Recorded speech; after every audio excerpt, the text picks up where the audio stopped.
Hello everyone, welcome back to our another video. बेटा आज मैं आपको बताऊंगी मेज़रमेंट लाइक एरिया और पेरीमीटर के बहुत सारे मेज़रमेंट्स होते हैं। बच्चे एक्चुअली कंफ्यूज हो जाते हैं कि which one is area and which one is perimeter. बेटा सबसे पहले आपको एक चीज़ का ध्यान रखना है, लाइक मान लीजिए दिस इज़ अ रेक्टेंगल, ये पूरा रेक्टेंगल है।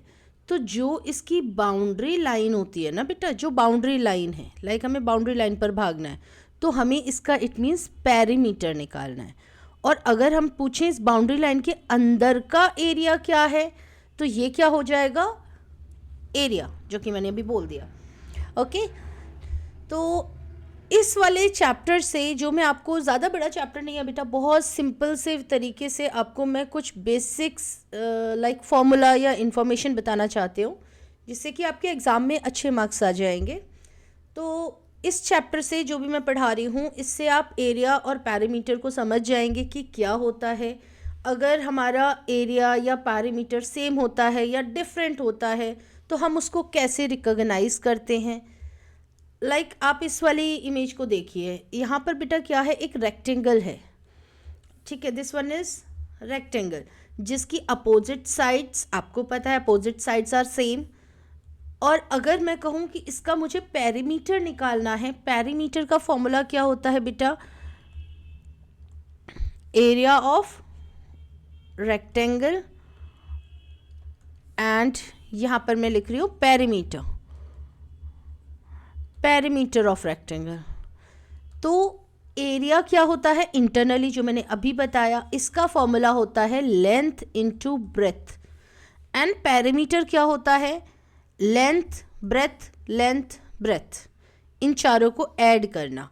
तो आप अगर चाहें तो इन चारों को नॉर्मली भी ऐड कर सकते हैं जैसा कि इस एग्जाम्पल में दिया हुआ है। अदरवाइज आप ये कर सकते हैं, इसमें कितनी लेंथ है बेटा, 2 लेंथ है प्लस 2 ब्रेथ है। आप 2 को कॉमन ले लीजिए तो अंदर क्या बचेगा ब्रैकेट के, 2l+b। हमारा यही फॉर्मूला होता है बेटा पेरीमीटर का, ठीक है। उसके बाद आता है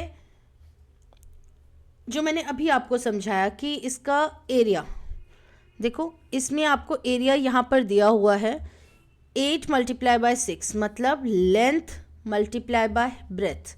तो हम इसका इंटरनली वाला एरिया निकाल लेंगे। ओके,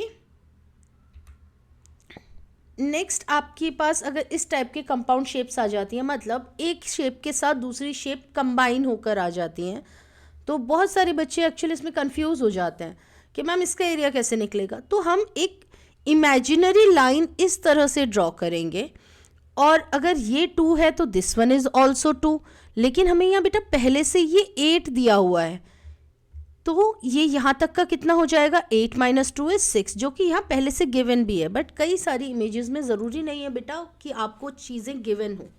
आपको मान लीजिए ये 6 नहीं है गिवन, तो आप कैसे आइडेंटिफाई करेंगे इस लेंथ को, तो टोटल 8 में से ये वाली लेंथ आप माइनस कर देंगे तो this one is 6।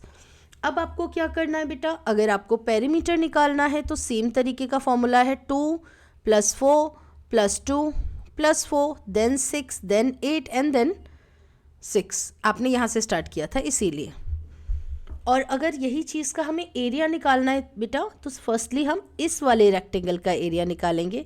4 × 2 = 8 centimetre square, और इसके साथ इस जो बड़ा वाला रेक्टेंगल है इसका हम प्लस कर देंगे, 8 × 6 = 48 सेंटीमीटर स्क्वायर। तो ये दोनों कितना हो जाएगा, यहाँ दिया हुआ है बच्चे 56 सेंटीमीटर स्क्वायर। नेक्स्ट बेटा एरिया एंड पेरीमीटर, जो 2 डिफरेंट शेप्स होती हैं जिनके सेम एरिया हो सकते हैं। एक मैंने 7th और 8th क्लास में जिस टाइम मैं पढ़ा रही थी बच्चे को, उस टाइम था कि ट्रू फॉल्स था कि क्या एरिया सेम होने पर लेंथ ब्रेथ भी सेम होती है। नो, फॉल्स, क्योंकि शेप डिफरेंट हो सकती है। एरिया सेम होने का मतलब ये नहीं है बेटा कि आपकी इमेज सही है। आप एक चीज़ देखिए, इस वाले इमेज में देयर आर 2 इमेजेस। यहाँ पर आपको एक लेंथ 10 दे रखी है बेटा और ब्रेथ आपको 1 दे रखी है, तो 10 × 1 इज 10 सेंटीमीटर स्क्वायर इसका एरिया है। अगर आपको यही चीज़ 5 और 2 दे दी जाए तब भी आपका 10 सेंटीमीटर स्क्वायर एरिया ही निकलेगा, but shapes are different. Shape rectangle ज़रूर है बट सेम नहीं है, और पैरामीटर डिफरेंट हो सकते हैं, लाइक 10 + 10 20 एंड 22। इसका पैरामीटर कितना हो गया बेटा? 22। इसी तरह से इस वाली जो सेकेंड इमेज है, इसका पैरामीटर कितना हो जा रहा है? 14 सेंटीमीटर, बिकॉज 5 + 5 10, 10 + 2 12 + 2 14। तो इन चीज़ों का हमें ध्यान रखना है कि अगर एरिया सेम है तो ज़रूरी नहीं है कि उसकी जो शेप होगी वो सेम रहेगी, डिफरेंट भी हो सकती है। अब इस क्वेश्चन पे आइए, जैसे 2 different shapes can also have the same parameter but different areas. अब इसमें क्या बता रहे हैं कि ज़रूरी है, मतलब ज़रूरी नहीं है बेटा कि अगर पैरामीटर सेम है तो एरिया भी सेम होगा। जैसे कि इससे पहले वाले में क्या था? एरिया सेम था, पैरामीटर डिफरेंट थे। अब इसमें क्या है बेटा? एरिया डिफरेंट है बट पैरामीटर सेम है। तो आप देखिए, अगर कोई स्क्वायर हमें दिया हुआ है 5 + 5, तो 4 × 5 20। इसका फॉर्मूला होता है बेटा area of square and parameter of square. Area होता है स्क्वायर का साइड स्क्वायर, या फिर आप कह सकते हैं side multiply by side. And perimeter क्या होता है? पेरीमीटर में आपको पता है 4 साइड्स होती हैं टोटल, और 4 मल्टीप्लाई बाय साइड, जो भी हमें साइड गिवन है, लाइक इसमें हमें 5 गिवन है तो 4 5s are 20। अब इसमें भी एरिया ऑफ रेक्टेंगल आ रहा है, 8 2s are 16 आपका इसमें एरिया हो जाएगा। इसमें 5 5s are 25 एरिया। इसमें क्या है? पैरीमीटर 20। तो आप देखिए इस स्क्वायर का जो पैरीमीटर आया है वो कितना है बेटा? 20 सेंटीमीटर। और इस रेक्टेंगल का पैरीमीटर भी आपको 20 सेंटीमीटर दिया है, बट दोनों शेप्स भी डिफरेंट है, दोनों के एरिया भी डिफरेंट है। तो इस टाइप के क्वेश्चंस ना बेटा ज़्यादातर ट्रू फॉल्स में आते हैं कि अगर दो शेप्स डिफरेंट हैं और एरिया सेम है तो क्या पैरामीटर भी सेम होगा? हो सकता है बट नहीं भी है। आपको दोनों चीज़ें, मतलब उसमें आप ट्रू नहीं लिख सकते कि होगा ही होगा। नेक्स्ट है आपका विच शेप्स पैरामीटर इज़ लार्जर। आपको बताना है कि कौन से शेप का पैरामीटर लार्जर है। आप यहाँ पर बेटा वीडियो को पॉज करके इसका सॉल्यूशन देंगे और उसके बाद अपना आंसर चेक करेंगे। लाइक पैरामीटर का फॉर्मूला क्या होता है? 2l + b, 12 + 3 15, 2 से मल्टीप्लाई करेंगे तो 30 centimetre is the perimeter of this rectangle.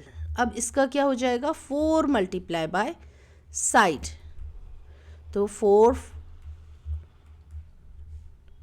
24, 4 6 24 centimetre. अब आप देखिए कि इनका हमें क्या निकालना था? पैरीमीटर, और हमें ये बताना है कि किसका पैरीमीटर लार्जर है। तो किसका है? Rectangles perimeter is larger than the square.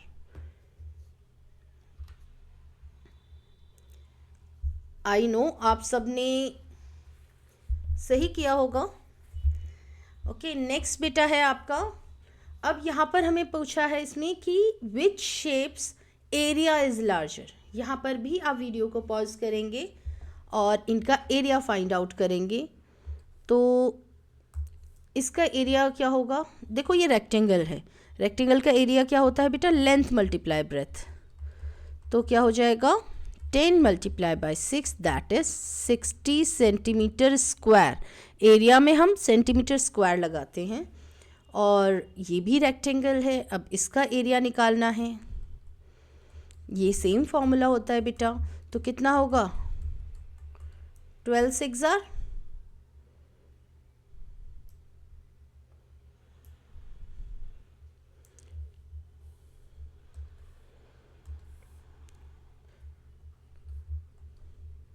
72 centimetre square. तो आपको पता है किसका एरिया लार्जर है? जो सेकंड इमेज है उसका एरिया लार्जर है।